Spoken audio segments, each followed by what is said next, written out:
भारत की नौसैनिक ताकत को एक और बड़ा तोहफा मिलने जा रहा है।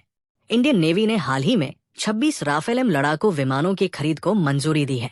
खास बात यह है कि इन विमानों में लगाया जाएगा customised Spectra electronic warfare system, जो खासतौर पर समुद्री युद्ध के लिए डिजाइन किया गया है। ये सिर्फ एक विमान नहीं बल्कि भारतीय नौसेना की समुद्री ढाल है। स्पेक्ट्रा सिस्टम दुश्मन के सबसे आधुनिक राडार, मिसाइल गाइडेंस और कम्युनिकेशन सिस्टम को भी जाम कर सकता है। यानी अब चीन और पाकिस्तान की हर चाल भारतीय समुद्र में नाकाम होने वाली है। प्रधानमंत्री नरेंद्र मोदी की अध्यक्षता वाली कैबिनेट कमेटी ऑन सिक्योरिटी ने 63,000 करोड़ रुपए के इस सौदे पर मुहर लगाई है। 22 सिंगल सीटर और 4 ट्विन सीटर ट्रेनर जेट्स भारतीय नौसेना को मिलेंगे। ये अब तक का सबसे बड़ा विदेशी रक्षा सौदा माना जा रहा है। राफेल एम को बोइंग के F/A-18 सुपर हॉर्नेट पर इसलिए चुना गया क्योंकि ये भारतीय एयरक्राफ्ट कैरियर्स यानी आयंस विक्रांत और आयंस विक्रमादित्य से आसानी से ऑपरेट कर सकता है।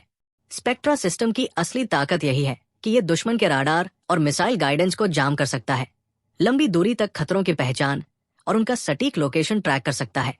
चीन के YJ-12 और पाकिस्तान के हार्पून जैसे खतरनाक एंटीशिप मिसाइलों को बेअसर कर सकता है। दुश्मन के सरफेस टू एयर मिसाइल जैसे HK9 और LY-80 को नष्ट कर सकता है और यहां तक कि दुश्मन की पनडुब्बियों के कम्युनिकेशन सिस्टम को भी जाम कर सकता है। यानी आसमान हो, जमीन हो या समंदर, राफेल एम दुश्मन को कहीं चैन से बैठने नहीं देगा। ये कदम सिर्फ एक सौदा नहीं बल्कि हिंद महासागर क्षेत्र में भारत की बढ़ती रणनीतिक ताकत का ऐलान है। चीन लगातार अपने एयरक्राफ्ट कैरियर्स और युद्धपोत बढ़ा रहा है।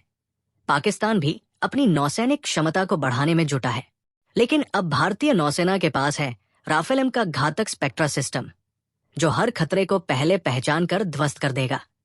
आने वाले समय में हिंद महासागर में भारत की पकड़ और भी मजबूत होगी और दुश्मन की हर नापाक हरकत का मुंहतोड़ जवाब मिलेगा।